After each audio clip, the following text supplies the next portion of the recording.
Muito. Então, ó, continuando com parte de processamento paralelo, aí sistemas com múltiplos processadores, né? Ontem a gente viu esses dois aqui, né? Que é o SMP e o NUMA, multiprocessador simétrico, tem a ver com o mesmo tempo, né? Um processador acessar qualquer posição da memória leva o mesmo tempo que outro processador. E o NUMA, que é de acesso não uniforme, que daí quer dizer que esses tempos dependem da posição da memória onde eu vou acessar. Aqui a gente tem o uniprocessador, né, que é o mais simples aí. Essa arquitetura aqui que não é implementada comercialmente, ou seja, não existe nenhum computador com essa arquitetura. Aí sobra outras duas aqui pra gente, né, que é processador vetorial e matricial, que é esse daqui, e cluster, né, é uma outra representação. Então fica essas duas aí para a gente finalizar nosso conteúdo. Né? Qual que é a ideia de um cluster aí? Quando você monta, por exemplo, um conjunto, um grupo de computadores trabalhando de forma conjunta, né? Eles vão trabalhar como se fosse uma máquina só. Então é como se eu pegasse esses computadores e montasse ele para resolver um problema. Só que aí, num cluster, eu tenho como se fosse a ilusão de eu ter uma única máquina só. Então, por exemplo, eu poderia ter, estar trabalhando aqui em um cluster, como se eu só enxergasse, vamos dizer assim, o meu computador, mas eu poderia ter o meu computador trabalhando em conjunto com outros computadores para aumentar o poder de processamento do meu computador. Né? Cada nó desse cluster é chamado de... Cada computador é chamado de nó, no caso. Uma alternativa em relação ao SNP, SNP que é aquela do tempo igual, eu consigo ter um alto desempenho, ou seja, se aumenta o poder computacional, consigo ter uma alta disponibilidade, quando você precisa, por exemplo, do recurso e ele está disponível no máximo de tempo possível, quer dizer com a alta disponibilidade. Bastante utilizado para aplicações em servidores. Você deixar um servidor em um cluster para você realizar isso daí, o poder de processamento, aumentar o poder de processamento de um servidor. Antes de falar das vantagens, algumas configurações possíveis, né? Então, como se isso daqui eu poderia montar um computador, né? Um outro computador aqui, juntar isso daí para montar um cluster, né? E deixar, por exemplo, uma aplicação servidora rodando nesse cluster aí para você disponibilizar isso daí na web, por exemplo. Né? Então, cada computador aqui teria suas características, né? Processador, memória, dispositivos de entrada e saída e um disco. Mesma coisa aqui. Processador, memória, um disco, e aí por diante. Eles vão estar ligados por uma rede, né? Rede de alta velocidade aí, nesse exemplo, sem compartilhamento. Ou seja, cada processador tem o seu disco e ele vai acessar esse disco em exclusivo. Ou eu posso usar aquele conceito de RAID, né, que eu mostrei aí lá quando estava falando de disco, né, usar o conceito de RAID para fazer, por exemplo, esse servidor e montar um cluster aí no caso, com esses servidores, e usar o RAID para garantir uma segurança a mais em relação aos dados. Né?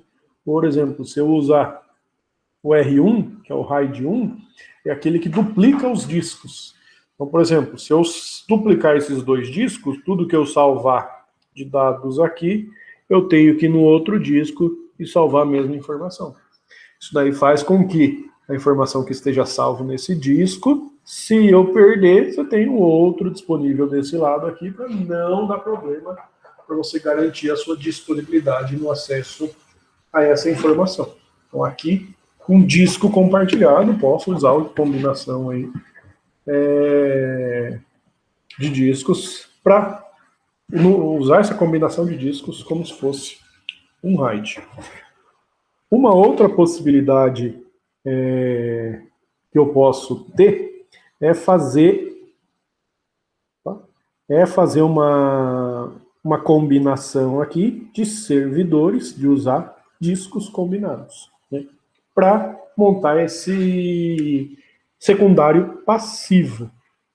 Esse secundário passivo, quando eu monto numa representação desse tipo aqui. Então, o secundário passivo seria isso. Vamos supor que eu tenho dois servidores, né? Um servidor vai ficar on e o outro vai ficar off. Só que esse off vou tentar colocar aqui entre aspas. Né? Por que esse off é entre aspas? No secundário passivo, que é esse primeiro, é como se eu vou ter dois servidores na minha aplicação web, por exemplo, todas as requisições chegam no servidor que está on. Né? Tudo que é feito no servidor on, ele é replicado no servidor que está off. Então, se eu salvei A aqui, mesmo esse servidor estando em off, o off quer dizer, as requisições não vai para ele, mas ele está ligado, vamos dizer assim. Então, salvei o A, vai ser salvo aqui também.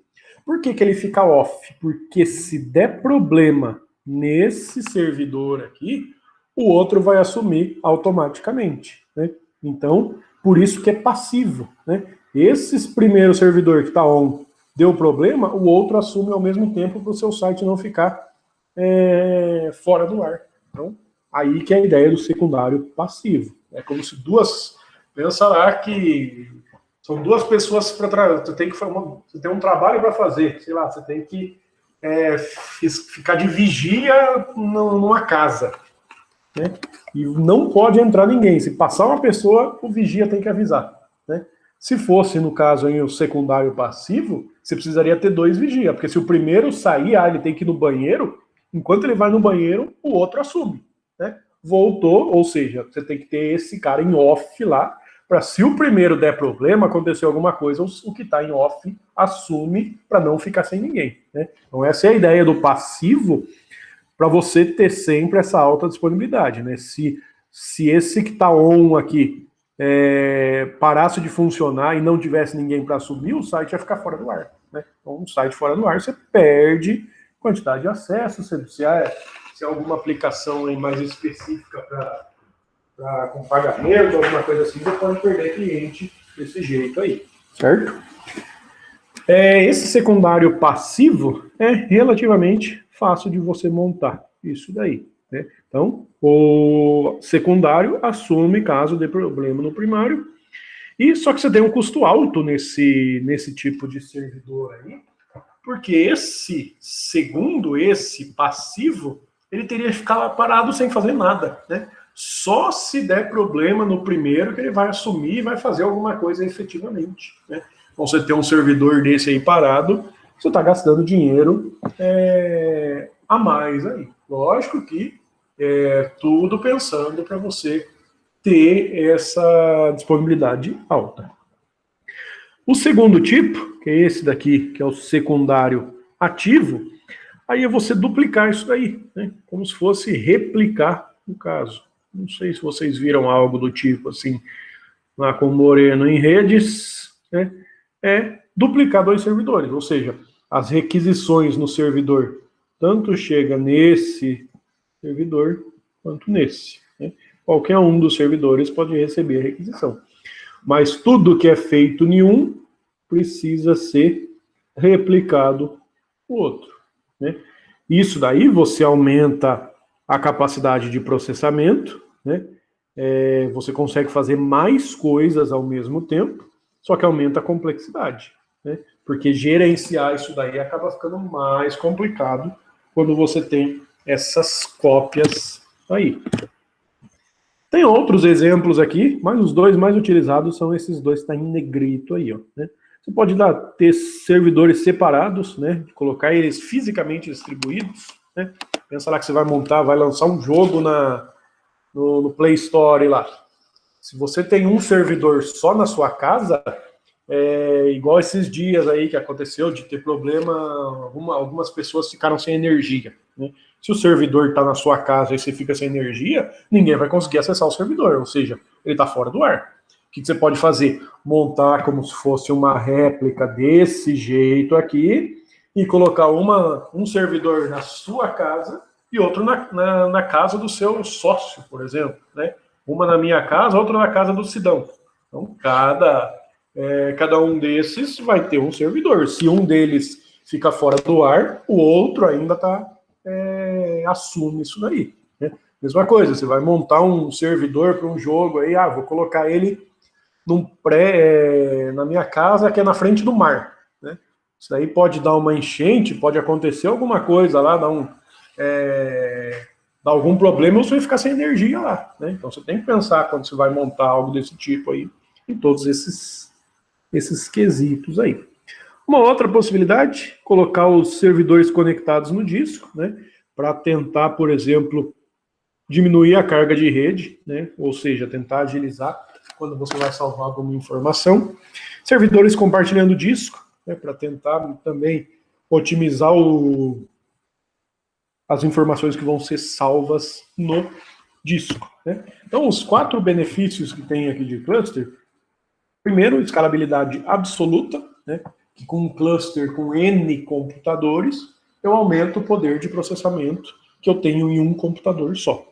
A escalabilidade incremental quer dizer que, se eu tenho um cluster, adicionar novos nós, ou seja, novos computadores, é relativamente fácil. Vou ter com um cluster uma alta disponibilidade, ou seja, você perder aí um nó, não vai afetar o serviço como um todo, e é bem mais barato você montar algo desse tipo aqui. Então, de cluster, é isso daí. Aí entra lá naqueles dois que tá junto aqui, ó, esses dois tópicos, né? Que aqui é processador vetorial e processador matricial. Esses dois aí, ó, por que entra esses dois elementos aí? Vamos supor que eu vou fazer uma operação aqui, acho que eu fiz muito grande, olha lá. Vamos supor que eu vou fazer uma operação aqui, eu vou fazer uma multiplicação de matriz. A vezes B, matriz A vezes B, que gera matriz C de resultado. Matriz 3 por 3, então vou marcar alguns elementos aqui, ó. A1, 1, que é na linha 1, coluna 1. A1, 2, linha 1, coluna 2. A1, 3, linha 1, coluna 3. Daí eu tenho mais 3 elementos aqui, ó. Né? Uma matriz 3 por 3, que é o meu A. O meu B vai ter o elemento B11, B21 e B31. Nossa, é para ser um B isso. B31. Mais os outros elementos aqui. De uma matriz 3 por 3, então 9 elementos. Isso vai me gerar uma outra matriz aqui, que eu vou chamar o C11, e eu tenho mais os outros 9 elementos, como se esses risquinhos aqui fossem os 9 elementos. Né? Identifiquei só alguns deles. Né? Se eu vou fazer multiplicação, vocês lembram lá de multiplicação? Né? Tem que lembrar, né? Vocês estão no primeiro ano, faz pouco tempo que vocês viram isso. Né? Multiplicação de matriz, linha vezes coluna. É por isso que eu desenhei, marquei direto só esses nomes aí desses elementos. Né? Primeira linha, vezes primeira coluna, tudo isso para gerar o primeiro elemento. A hora que eu vou primeira linha com segunda coluna, eu gero esse elemento. Primeira linha com terceira coluna, eu gero esse elemento aqui. Né? Pensando naquele primeiro elemento lá, que é o C11, o cálculo dele é isso daqui, ó. Vou rabiscar aqui, é o A11 vezes B11. Mais, não vou colocar os parênteses aqui, tá? Mas dá para lembrar disso. A11 vezes B11 mais A12 vezes, vezes B21 mais, cadê o mouse? Mais A13 vezes B31. Tudo isso para gerar aquele primeiro elemento ali. Né? Qual que é o problema de algo desse tipo aqui? Eu tenho muitas operações matemáticas. Né? Eu tenho aqui, ó, preciso fazer uma multiplicação, que é essa daqui, outra multiplicação para cá, e mais uma aqui. Então, eu tenho 3 operações de multiplicação.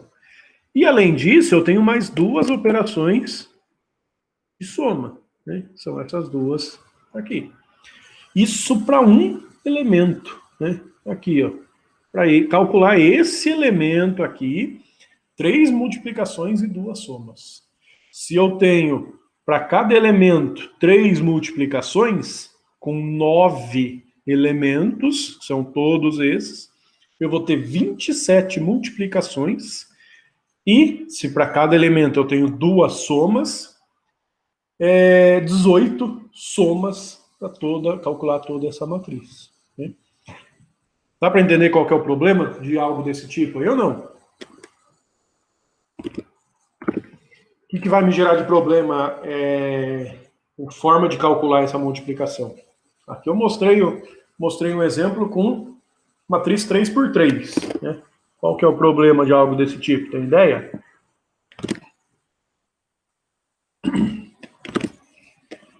Muito trabalho. Né? E aqui, ó, isso numa matriz simples. Imagina que você vai fazer uma multiplicação de uma matriz de 1 milhão por 1 milhão. Né? Olha a quantidade de operação que você vai fazer. Né? Aqui, ó, é 3 multiplicações, porque eu tenho uma matriz 3 por 3. Então, para uma matriz de 1 milhão por 1 milhão, você vai fazer 1 milhão de multiplicações para calcular um desses números, que é esse daqui. Né? Mais 999, como é 2 somas, é uma menos do que a quantidade de elementos. Se é 2 somas em uma matriz 3 por 3, uma matriz de 1 milhão por 1 milhão vai ser 999.999 somas. É muito trabalho para você fazer isso daí. Né?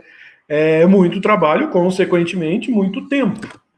Além disso, lá em algumas aulas lá no começo, eu mostrei uma representação interna da CPU. A CPU internamente, ela pode ser dividida aqui em 3 elementos. Né? Um que é chamado de ULA. Vou desenhar aqui primeiro, já que eu explico esses elementos. ULA, o C e os registradores. É um R isso. Re. Tem que desenhar devagarzinho, senão fica tudo bagunçado. Então, ULA, unidade de controle e registradores. Então, eu tenho uma ligação também entre esses elementos, que é o barramento interno da CPU. Internamente a CPU, esses 3 elementos aí, ULA, unidade de controle e registradores, são os elementos responsáveis por fazer as operações do processador. Registrador é a memória do processador, então é onde vai ser armazenadas as informações. ULA é chamado de unidade lógica e aritmética, é um componente que vai realizar as operações matemáticas e lógicas. E unidade de controle é quem vai gerenciar essas informações. Então, a unidade de controle pega, por exemplo, uma informação que está armazenada nos registradores e passa para a unidade lógica e aritmética. Fala, resolve essa operação matemática. Né? Então, as operações matemáticas são realizadas na ULA. Só que eu tenho uma ULA só, né? Uma unidade lógica e aritmética. Se você tem uma só, quer dizer que uma operação, seja ela multiplicação, soma, divisão, qualquer outra operação, vai ser realizada por vez. Então, um problema desse daqui é algo que gastaria muito processamento do processador, lógico. Né? Então, isso dá muito trabalho para o processador resolver. Qual que é a ideia dessas 2 técnicas aqui? Tentar pensar em técnicas para resolver isso daí. Né? Aqui essas técnicas estão mais ligadas lá com aquela matéria que eu comentei, que seria a matéria anterior, né? Que é a arquitetura, lembra? Circuitos digitais, por exemplo, você vê o funcionamento de um capacitor. com esse capacitor de circuitos digitais, com flip-flop, que é outro conceito de circuito digital, eu monto tipos de memória, SRAM ou DRAM. Em cima dessa arquitetura, que é o SRAM ou DRAM, eu tenho um sistema operacional rodando, né? Aí o sistema operacional precisa entender como que é a arquitetura para ver como que você vai executar essas coisas.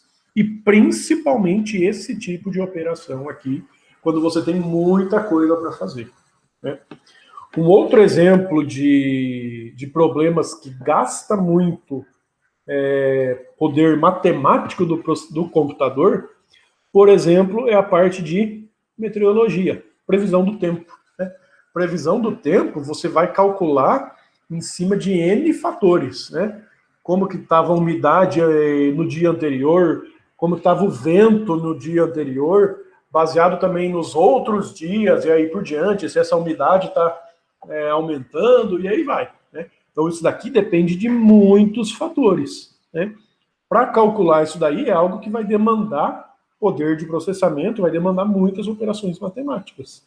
Mesma coisa aqui, sismologia, terremoto, né? Teve um esses dias aí, quando você tem algumas cidades que pode ter terremoto, eles têm aqueles alerta que conseguem avisar isso aí antes de acontecer. Como que eles fazem isso daí? Cálculo, previsão. Previsão baseada em quê? Em dados. Para ter esses dados, você precisa fazer um monte de cálculo, né? Então vai precisar ter esse tipo de informação aí também. E essas informações, às vezes, você precisa de uma alta precisão. Quando fala alta precisão, poderia pensar, por exemplo, em números muito grandes ou muito pequenos. Por exemplo, eu preciso representar no computador números na casa de bilhões. 5 bilhões, não sei quantos milhões, e aí vai. Ou seja, você precisa ter uma alta precisão, você não pode arredondar e quebrar esse número pela metade, né? Então, essa alta precisão faz com que os computadores, para tratar desse tipo de problema, precisam ter características diferentes, né? Ele tem que ser otimizado para cálculo, ao invés de entrada e saída, ou ao invés de poder realizar, por exemplo, várias tarefas ao mesmo tempo, né? Ele tem que ter, como se a ULA que eu comentei aqui atrás, vamos supor que a ULA é uma pessoa, vamos supor que cada computador tem uma pessoa, igual lá igual, por exemplo, quando você pega, tem que realizar uma operação matemática, você passa para uma pessoa fazer. Se a ULA fosse uma pessoa, essa pessoa só consegue fazer uma por vez. Que eu vou otimizar isso daí? Como se eu colocasse várias pessoas, várias ULAs para trabalhar. Que é a representação que eu tenho aqui, né? Primeiro com várias ULAs, né? É ULA ou ALU, que pode ser chamado. Se eu colocar várias ULAs para fazer isso daí, eu consigo representar, fazer várias operações matemáticas ao mesmo tempo, né? Pensa nessa configuração aqui. Só tem uma ULA, vou passar uma conta de multiplicação para você. Se a multiplicação com números muito grandes, se você só tem uma calculadora, você só vai conseguir fazer uma por vez. Se eu coloco aqui 3 calculadoras, você já vai melhorar o seu desempenho. Você vai fazer isso daí de forma mais rápida, né? Aí isso eu vou precisar do quê? Um armazenamento de entrada, um armazenamento de saída. Quero multiplicar, vamos usar um exemplo simples aqui. 5 vezes 3, coloca isso aqui, né? Ele vai dividir entre as 3 ULAs, aqui é só uma conta, né? Só para usar de exemplo. Se fosse 3 contas, dividiria entre as 3 ULAs, depois gera a saída, que é o resultado, né? Outro exemplo, nesse caso aí das ULAs em paralelo, voltando aqui na multiplicação, eu posso pensar isso daí em dividir esse trabalho em 3, né? Por quê? Vamos supor, a multiplicação aqui, linha vezes coluna, né? Se eu pego a primeira linha, eu passo, vamos supor, o primeiro que responder aqui, passo para o Jonathan, você vai ser responsável por calcular a primeira linha da matriz C. Para isso, você tem que pegar a primeira linha da matriz A e a primeira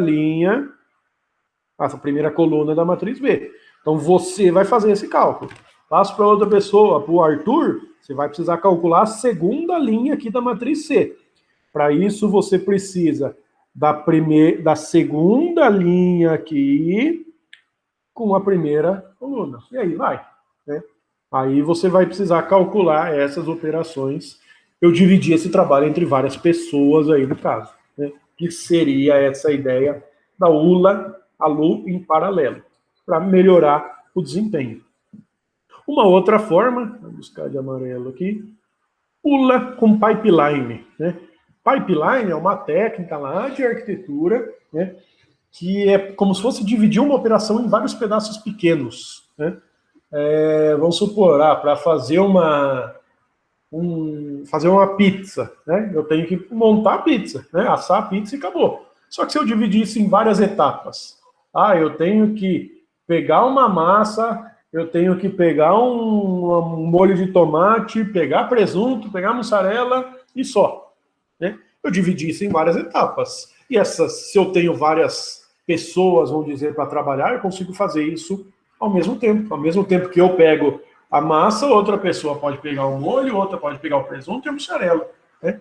Então aí eu dividi o trabalho em várias etapas. Isso que o pipeline faz. Então, se eu dividir uma operação matemática em várias etapas, seria essa ULA com pipeline, eu consigo fazer essas várias etapas pequenas de forma paralela, né, ao mesmo tempo, porque uma etapa aí, a princípio, não interfere na outra. Considerando aí a pizza, eu pegar uma massa não interfere em outra pessoa pegar o molho de tomate, em outra pessoa pegar o presunto. Algumas etapas, aí eu vou ter que juntar o que uma pessoa fez com o que eu fiz, né? Para colocar o molho de tomate em cima da massa. Aí resolve o meu problema, né? Aí que mas você já ganhou um tempo em fazer isso daí, em dividir isso em várias etapas.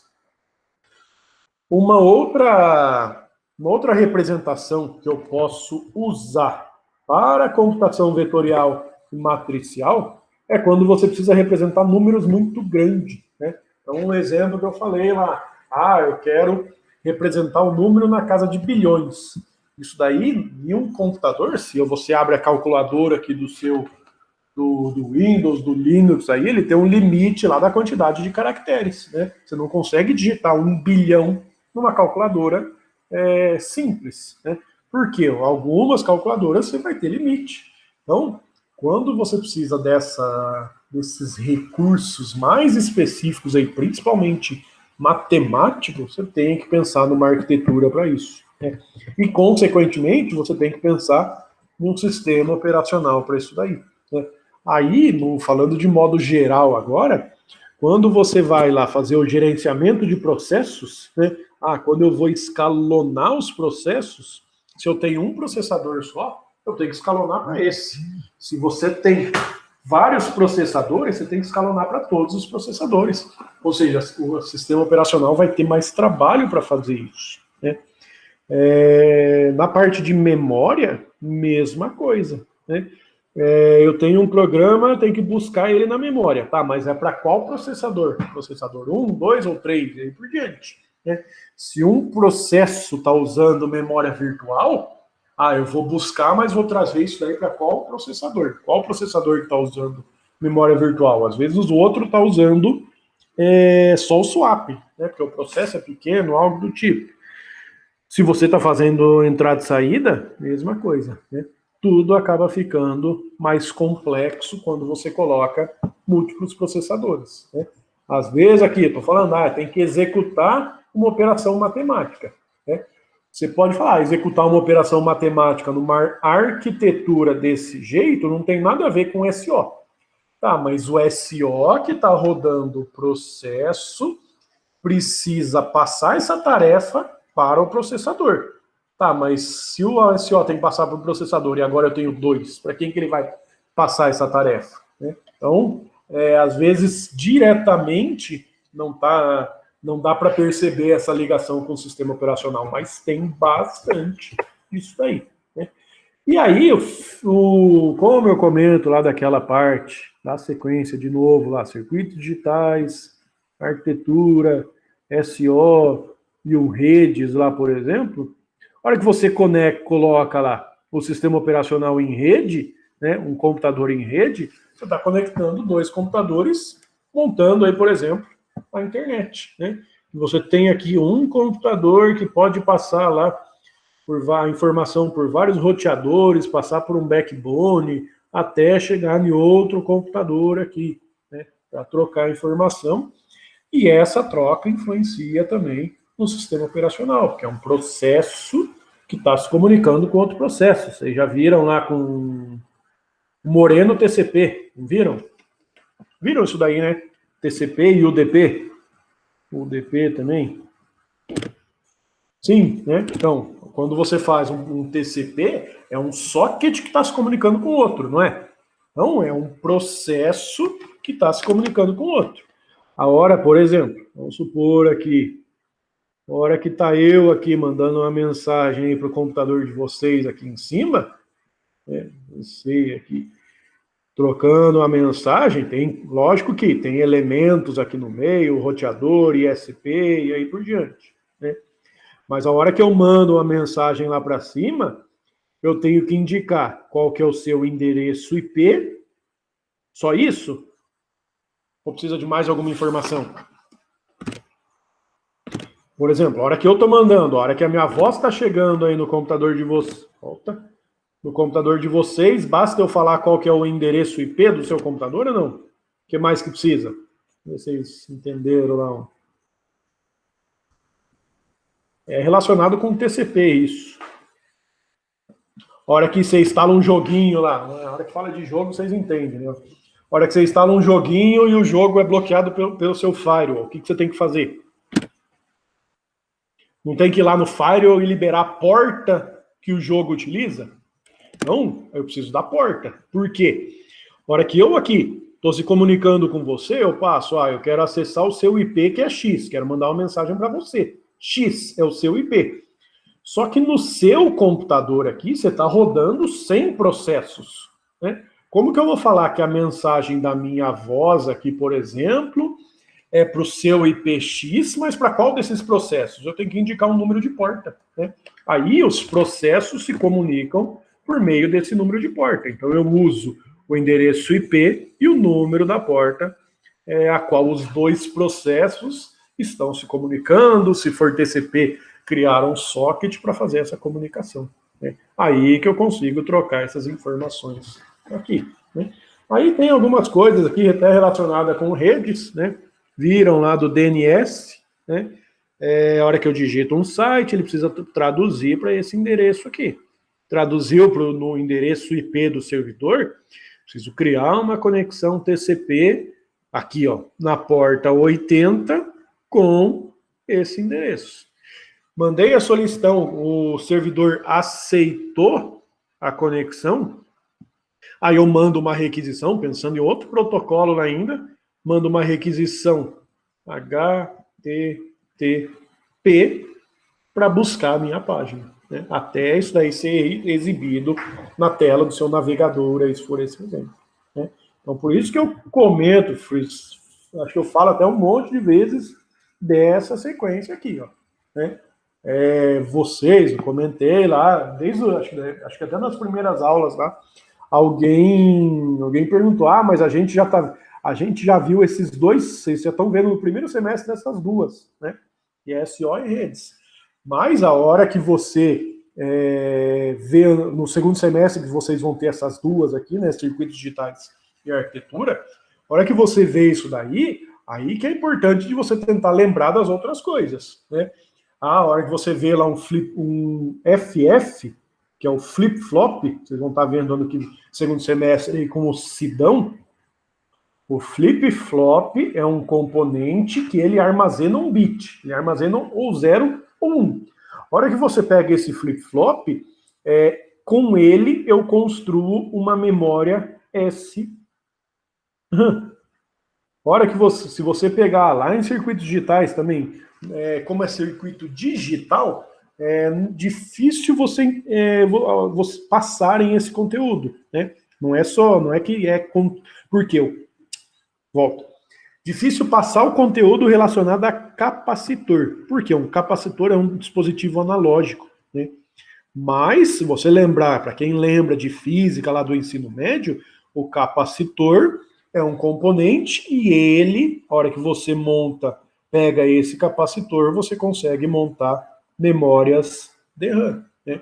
Então, por mais aí que vocês estão vendo aí fora de ordem, vamos dizer assim, mas esses conceitos aí tão importantes, né? Então é importante você aprender a fazer a ligação entre essas matérias, né? Vocês estão no primeiro semestre aí, essas matérias, por mais que às vezes você pensa, nossa, não tem nada a ver a matéria aqui de SO com gerenciamento de projetos, né? Mas tem ligação, essas matérias não estão aí no curso de vocês à toa, né? Todas essas matérias que vocês têm aí são importantes na sua graduação aí, certo? E, ó, finalizou o nosso conteúdo aqui, certo? Vamos voltar para cá. Mesma coisa aqui de ontem, ó, simplificar, ó, como é a última aula aí, ó, última semana, colocar lá, ó, escrever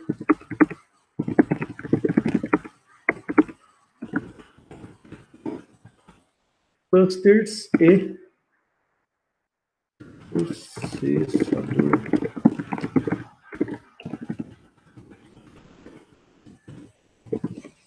Aí, ó, descrever o comportamento dessas duas arquiteturas aí que a gente viu, certo? E aí hoje, ó, na última aula nossa aí, né, acredito que eu devo ter aula aí com vocês agora só no sexto semestre, terceiro ano, se não me engano, né? Se isso continuando aí com as matérias que eu já dei aula, com as matérias que eu trabalho aqui no Sesumar, né? Pode surgir, às vezes aparece alguma outra coisa aí que a gente encara, certo? Então, ó, finalizar aqui.